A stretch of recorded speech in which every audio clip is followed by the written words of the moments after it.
Hello everyone, good afternoon, good morning, good evening, depends where you're watching this, when you're watching it, and so on and so forth. Hello to everyone in the live chat, thank you for joining me. As we go through, I'll be interacting with the live chat, taking a look at what you're saying in there, get your opinions in there as well, not just your questions, get your actual opinions in there. I want to see some questions. Right, got a couple of things to talk about. Sebastian Haller's celebrations causing a little bit of discussion on social media, isn't it? Not on this video. Well, I'm kind of going to have to discuss it now. I've mentioned it. I'm not that bothered. I don't see the big deal about it, to be honest with you. It's what it is. He didn't disrespect anyone, did he? He's always had that little bit of thing about him. Not a big deal. Move along, shall we? And that's what I will be doing as I'm moving on to the next topic already. But I just thought I'd address it because it's going to come up if I don't mention it. So I'm getting it over and done with now. Hello, Toby, Ray, Robert, Alfie, Paige, Brendan, hello, thank you for joining me. Let's have a quick chat. Right, so Toby's saying, would anyone like to see Antonio and Haller up front together with Lanzini, Fornals in the cam? Do you know something? I'm going to talk about Lanzini actually. Thank you for initiating that one, Toby. As for your question, to everybody, get your answers in there as well. I would in some games. I would like to see them up front in some games. The problem with that is, where do you play Benrahma? Where do you put him? You sort of remove the winger role, and then your new £25 million signing. I'm going to keep calling him that because while we haven't paid for him yet, we have to at the end of the season. So he's basically a £25 million signing. We've got no position for him then, have we, if we're playing with two up front? But I would like to see a bit more variety in our play. It doesn't necessarily have to be the two striker thing. I get what you're saying, Antonio and Ali up front. I'd quite like to see Antonio in Bowen's position. I'll maybe speak about Fornals if someone wants to. I can go on and speak about why not Fornals' position and why Bowen's in particular. I wouldn't mind seeing Antonio play behind him. The thing with Haller is he can flick it on. He is quite good at the build-up part of the game as well. He got quite a lot of assists at Frankfurt, which is often overlooked. But in order to sort of make the most of it, I think you need to run in behind him. I think you have to gamble. And I don't think Fornals just doesn't have the pace to do it. And Bowen is usually too far away from him. I think Antonio would probably be our best player to get in behind the opposition defence while Haller goes up to challenge for the header. And hoping that he flicks on. Simple as that, really. Sunday league stuff, which probably means it's not going to happen. As for Lanzini, Toby, I'm glad you mentioned him. Where is all... I often see people say, even today, I put out a little teaser, a little taster. I was testing the water, if you like, for this show, and I said, would anyone like to see any changes for the Villa game? And a lot of people were saying they want to see Benrahma in. I understand why, but hardly anyone asks for Lanzini, and I don't understand why. Come on off the bench against Spurs, and he did well. As well as he's screamer, but I think his goal overlooks what else he'd done in the game. He was involved in the build-up to the other two goals as well. And then we didn't see him. He just didn't come on.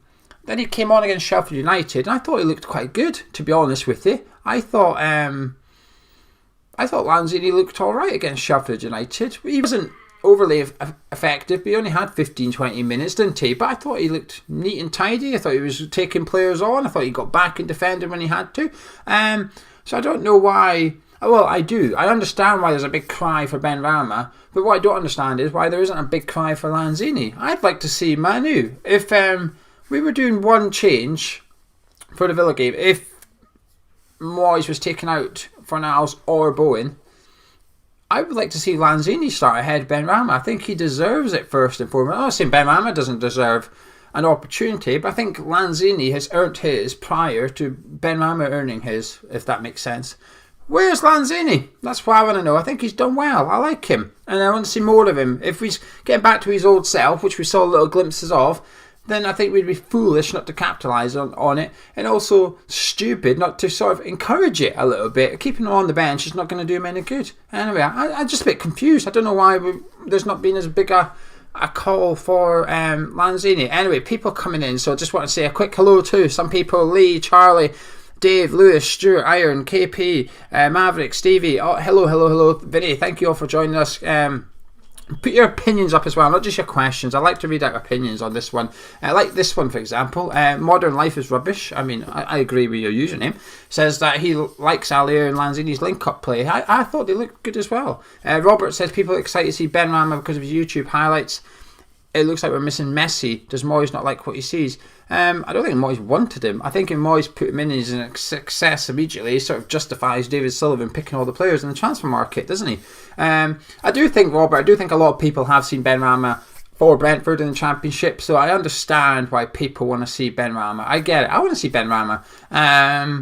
But I get why we haven't already, believe it or not. I do understand why Moyes is reluctant to change, and I'm going to do a video probably for tomorrow night which is purely about Saeed Benrahma and playing at West Ham. Lawton says if we don't start more creative players like Lanzini and Benrahma against two low scoring teams, we won't against Villa when we might need more defence. We'd love to see them though. I think that's a good point. I think that's a very good point. Marjo says, what's the point of leaving talent on the bench? There's plenty of minutes to go round. There's plenty of minutes to go round soon. I think we play between now and a certain date in January, early on in January. I think we play 8 games in about 33 days.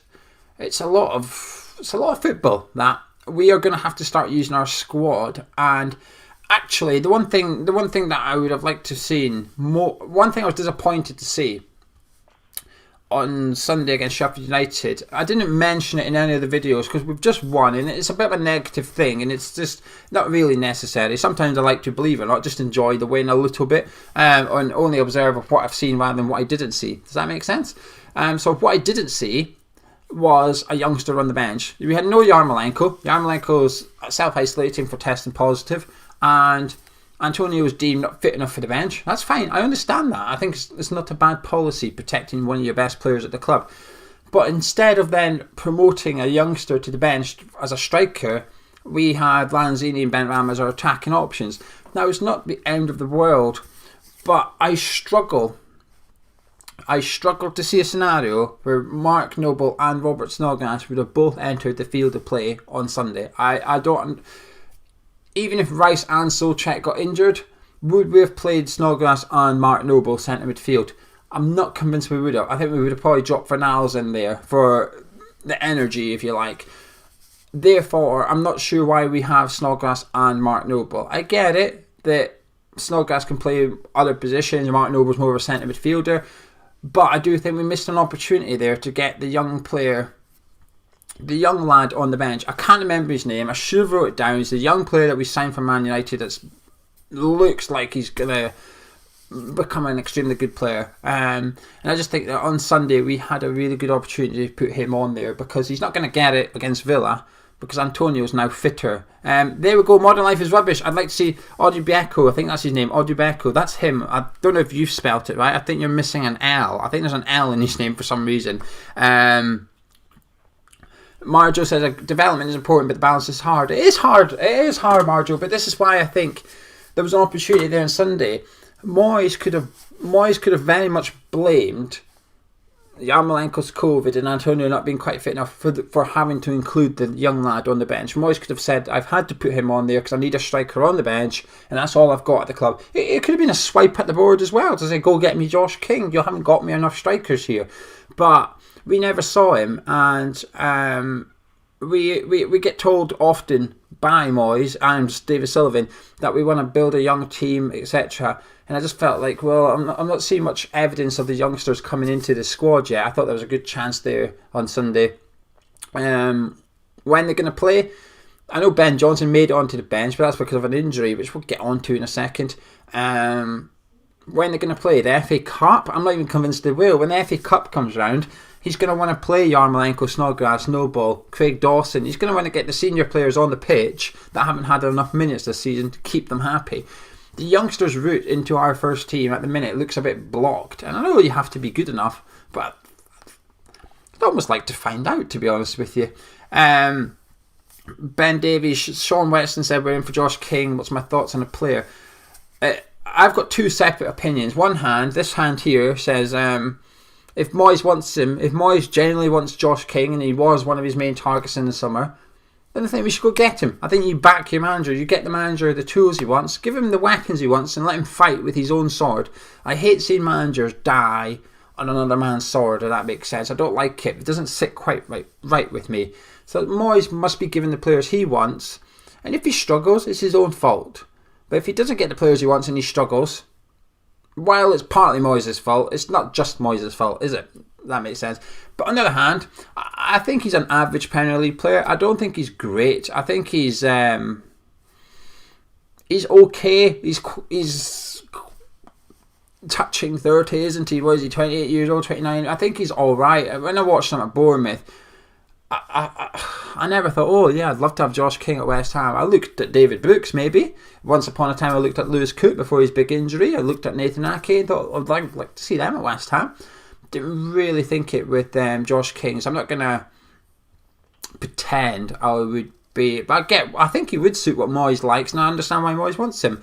KP says Fornals and an engine on him more than anyone else in the squad. Him and Soucek, I think, are the two players up there. Stevie C was saying, what is our longest unbeaten run in the Premier League? I will leave it a minute, because in the live chat he's put the answer up, so I'm assuming Steve is correct. I'll leave it a minute. So if you're at home, well, I'll tell you now, actually it's 10 games he put up. It was in 2015. James Gunn, if Moyes wanted Glenn Whelan, would you get him, Gio? Well, I get what you're saying. You're trying to trick me here, James. I know what you're doing, and that's annoying, because we're normally on the same wavelength, James, and you normally agree with a lot of the stuff I say. There's one or two subscribers on this channel that disagree with everything I say. You're one of the ones that's usually on my team, so stop it. No, I wouldn't go get, well, if Moyes wanted Glenn Whelan, then I think you go get him Glenn Whelan. You don't have to like his choices. I think you've got to get him. This is where the lack of director of football falls down, doesn't it? Because actually the director of football should be the one going to David Moyes and saying, what do you want? Not who do you want, what do you want? And then I will come back with some who's, and you pick who you want. But at the minute we've got a manager saying this is who I want, and a chairman saying that's not who you're getting, we cannot afford him, pick someone else. So it's a bit of it's a thing. There's a balance. I don't think Josh King's an unreasonable sort of demand from the manager if you want, because he's cheap enough, he's got Premier League experience. Whereas Glenn Whelan, James, come on, you've picked an extreme example there. What next? Craig Dawson. I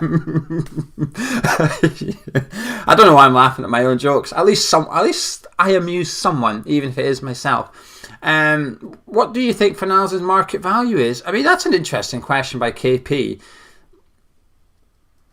We paid round about 25 million, didn't we? I wouldn't take less than that. I'd be disappointed. My problem with Fornals and Sebastian Haller here is, I remember when I've said this a few times. I'm sorry if you've been a subscriber to Hammer's Chat for more than a year. You're waiting to hear this for about the 5th time. And if you're not a new subscriber to Hammer's Chat, make sure you do subscribe to the channel whilst you're here. But I remember signing Andre Ayew. And I remember being really happy because I liked Andre Ayew when he was at Swansea. But I remember a Swansea fan said Andre Ayew is a fantastic player in his correct position. Good luck finding that position. And I thought it was a strange comment. And then when he came to West Ham, I mean, it's the perfect comment, isn't it? Because I used to think Andre Ayew was great. I think he's almost underappreciated at West Ham. I thought he got far too much criticism. I thought he was a good player. But we never had a position for him. I think Andre Ayew almost has to be the main player at this team, that you can build your team around him and get the best out of him. And that's all right when, with the greatest of respect, when you were at Swansea and they could do that. When you come to West Ham, we didn't do that and it didn't work, blah, blah, blah. I think we've got a little bit of a situation going on with Sebastian Haller. I think Haller's a top player. It's never been a secret on here. I really rate Sebastian Haller. I just don't think he suits the way we play football. The way Moyes wants to play, Haller doesn't suit it. We don't suit him. And why should we change while we're winning games? You know, I'd like to see us change in order to suit him. I think we've tried to tweak it by putting in more crosses. But the problem is, our crosses aren't great. Sofal, Masuaku are not great at crossing. Bowen and Fornals don't always get wide enough to put the crosses in. Our best crosser is at the minute playing centre back, and so it's a bit of a struggle sometimes to get those crosses into the box. So he just doesn't really work. And then you've got Fornals. What's his position? What is he? He's not really an attacker. I think he's in a sort of a number 10, if you like, but we don't play a number 10. So can he play? Can he, Fornals, have a position at West Ham? I don't know. Vinny, is that a Newcastle shirt? No, it's not. Here, it's not a Newcastle shirt. Look at that. It's a good shirt. I like him. Anyway, Dave G, Keith, Robert, hello, Andy. Thank you for joining us. Ben Davies, do you think it's too early to let the fans back in? Ben, the problem is you're asking, everybody's watching this and watching it back is going to have a different answer to that, because it all depends on your personal opinion on COVID, if you like. I'm a very naive and stubborn person, so I'm quite carrying on as normal. I've always since day one. I had a week off when the first lockdown came back in March. I had a week off work. I remember it was a Monday night, and then Tuesday, Wednesday, Thursday, Friday I was off, and then sort of got a phone call from one's employer to say, can you just come back? And I said, okay. I was comfortable enough to go back, so I went back to work, and then I've not been off since, and I've just carried on as normal as possible. So would I go back? Yes. Do I think it's too soon? No. Do I understand why some people don't want to go back? Yes. Do I understand why some people think it's too soon? Yes. It's all about personal opinion and what you are comfortable with as a person. I don't think there's any right or wrong. I think there's but we've got to do something. We can't just do nothing, can we? I think it's a clever thing what they've done. I do think what they've done at the minute, where they're letting 4,000 in at the most, and a lot of people are saying, why are they not doing it in percentages? Now, I understand that argument, but actually there's only 4,000 allowed in at West Ham, and plenty of people want to go back to the football, but we can't go back to West Ham. It will encourage people to go to their local ground, their local football team, who might only have an average attendance of 100 odd people or something, 200, 300 people, but actually they can hold 4,000 as well, so they can actually run at full capacity in theory. So I think it's a clever way of getting money into lower league football clubs to some extent. I know it's not necessarily for that reason or anything like that, but I would like to. I think it's a good thing as long as people do actually go back into the lower leagues as well. Other people are joining in. Thank you, Tim, DB, Irish Tommy. Thank you. Irish Tommy, I mean, this is an interesting comment by Irish Tommy. He says, Coufal has done well, but we should have bought another Masuaku type to play right wing back. I mean,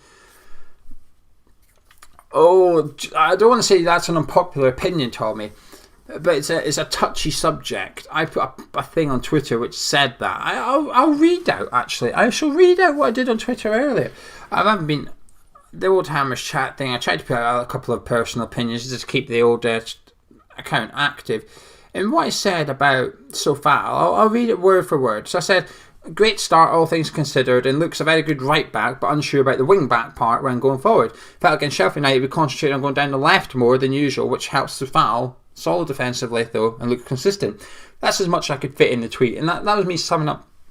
Pardon me, sorry about that. That was me summing up Coufal at West Ham thus far. And then somebody replied, and this is to prove Irish Tommy's, well, my point about Irish Tommy's thing, where it's a bit touchy. So this Ian replied, and I don't want Ian to get abused. I think what he replies is perfectly okay. But he said, I think you're picking holes in something that doesn't need it. And then he goes on to say, let's see over the next 3 games what Moyes can do. I mean, I never mentioned Moyes, but when you say I'm picking holes, I thought, well, hang on a minute, you're now picking holes in my tweet. So a bit ironic, but we'll move along. But I think. So far as one of those people, sometimes at West Ham, you every club, I guess, there's players that you almost cannot criticise or you cannot drop. Thomas Soucek's one of them. You're not allowed to criticise Soucek on social media. People will bark at you. Whereas Alier and Fornals seems to be the 2 players at the minute is like popular to criticise a lot. Anyway, I'm gonna move on. I don't want to talk about it too much. Coufal McKenna says, what do you think of Moyes' way of utilising Masuaku? I think he's been great to watch, very progressive with the ball, and he's a luxury player. Coufal, I'm not his biggest fan. Gonzo really likes him, and on Sunday Gonzo gave him man of the match, and to be honest with you, I couldn't understand why, and I still disagree with him. I understand why Gonzo's giving it. I just completely disagree. I think he's in his best position, left wing back. If we switch to 4 at the back, Masuaku becomes what Fornals and Haller is, what I was speaking about earlier. Masuaku doesn't have a position. If we play 4 at the back, what do you do with Masuaku? He can't play left back, he can't play left wing, he's stuck. So I think Masuaku's good on... I think he's a good wing back. I think he's okay in the defensive third, switches off now and again, but alright, that's fine. I think in the middle third, travelling with the ball, I think he's fantastic. I think he's one of our best players. I think he's excellent at it. He's very skillful, can go past players and stuff. But in the final third, this is with my downfall with Masuaku, and this is why I couldn't agree with Gonzo on Sunday. He frustrates the life out of me. He's not good enough at crossing the ball. When you play wing backs, those wing backs have to provide the width in your team. They're the ones that have to get down the side, allow the people in the pitch to go a bit narrow to make up numbers in the box. So you're relying on them to provide the crosses, and I don't think either are good enough. The difference is Coufal's not a wing back. He's never been a wing back. Like I said, when he signed, a quick Google showed you that he's a right back and only being a right back. So we were signing a right back and pushing him into a wing back role. That's okay. Like I said, I think you can tell when you watch him play, and that's not criticism of him. He's playing out of position. He's giving it 100%. Defensively, I think he's superb. I think he's really solid, covers a lot of ground. Just going forward, you can just tell he's not a wing back. He struggles with the passing side of it, the crossing side of it, sorry. That's all right. It's not the end of the world. But Masuaku is a wing back, I think. And I just don't think his crossing's good enough. There's just not enough. How often is Masuaku putting a really good cross this season, if you like? I know he'd done one for Haller on Sunday, which Haller should have scored, but that was different. I say different. It was a low cross at the front post and stuff. I'm talking when he's out wide on the 18-yard line and he's got to whip it in. Creswell is 100 times better at him, and if Masuaku could improve his crossing, we'd have an absolute beast of a player. But until then, I think he's all right. Yeah, Lee says there's going to be restrictions about chanting and singing. What's my thought? I think it's ridiculous. I think that is a bit stupid. I think if you're going to let people in, you've got to let them in.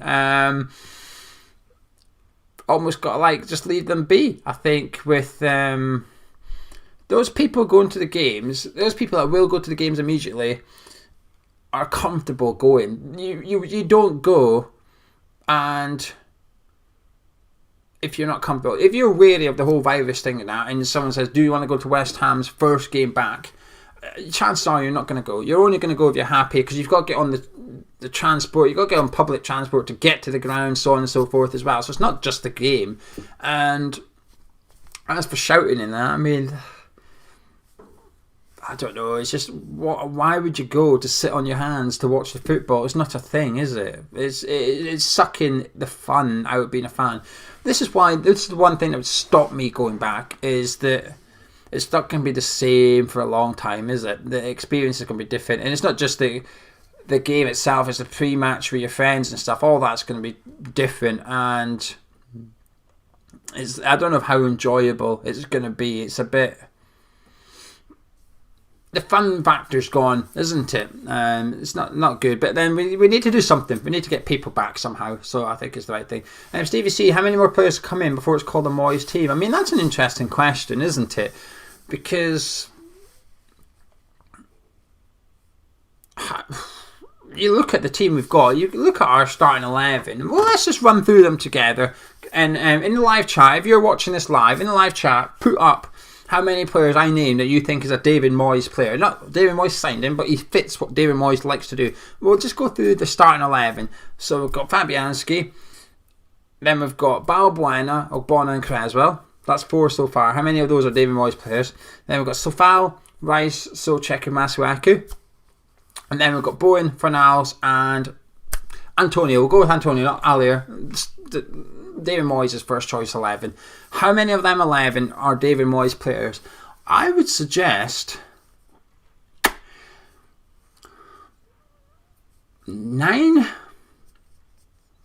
I would say 9. I think he's not too sure about Balbuena, and I think he'd probably like to do something with Alan Creswell. I do think while Creswell does well, I think Moyes might like to change him eventually, but that's I've got no evidence of that. That's just a personal opinion. I'd say 9. So I'd say it's looking like a David Moyes. The problem is the bench, isn't it? Randolph's fair enough, but then you've got Fredericks, Diop. I'm not even convinced Diop's a David Moyes player. Noble and Snodgrass are, but they're quite old, aren't they? Alier, no. Yarmolenko, don't think so. Lanzini, depends which Lanzini. Benrahma, I don't think so. I'm not convinced. I am not convinced Saeed Benrahma is a West Ham player. So the starting 11 is fine. It's the bench that's the problem. Johnny G. David Moyes has made them David Moyes players because he's a good manager.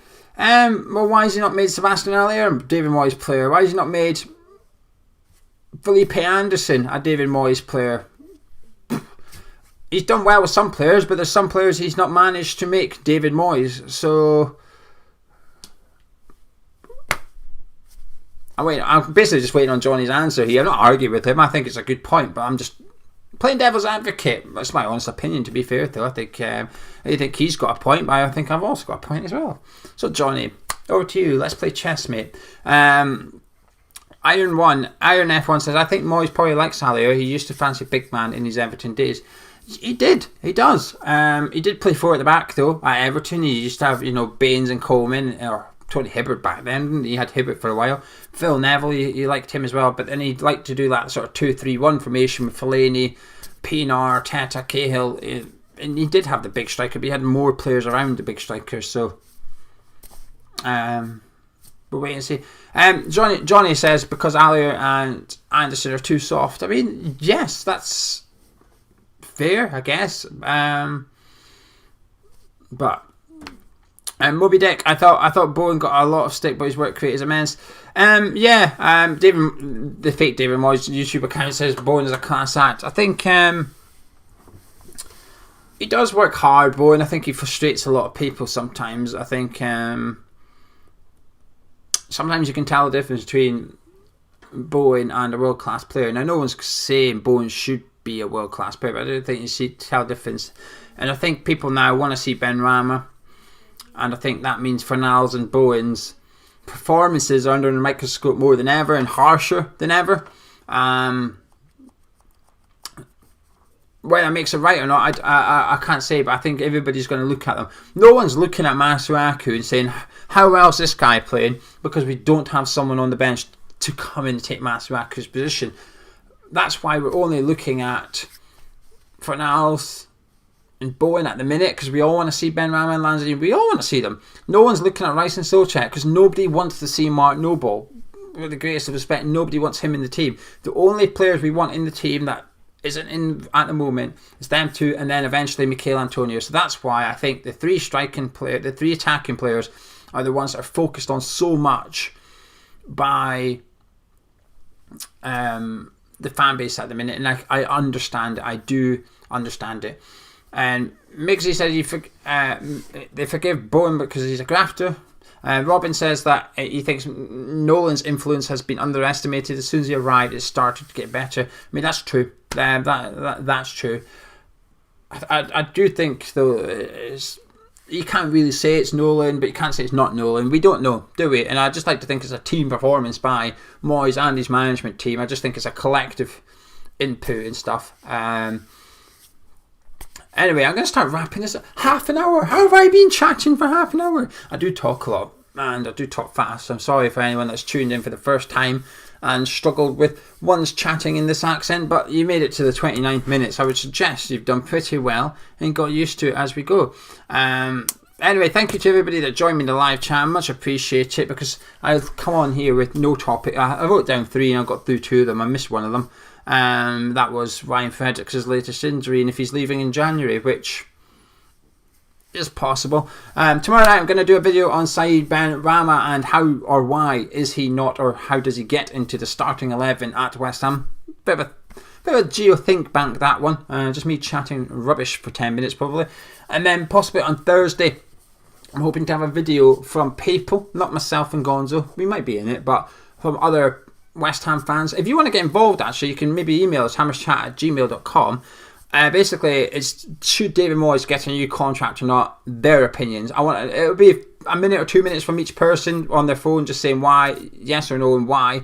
Anyway, I'm going to disappear. If you've enjoyed this, I appreciate it. If you can do me a favour, if you haven't already, I've started a YouTube channel called Tartan Geo. Tartan, Tartan, Geo. Just YouTube, Google it, and subscribe if you don't mind. I much appreciate it. We might have a massive thing coming out of the weekend, not just Hammers Chat, but a load of other West Ham accounts as well. It's been drip fed onto social media at the minute, but I'm not really going to say too much because it's not really my place to say anything.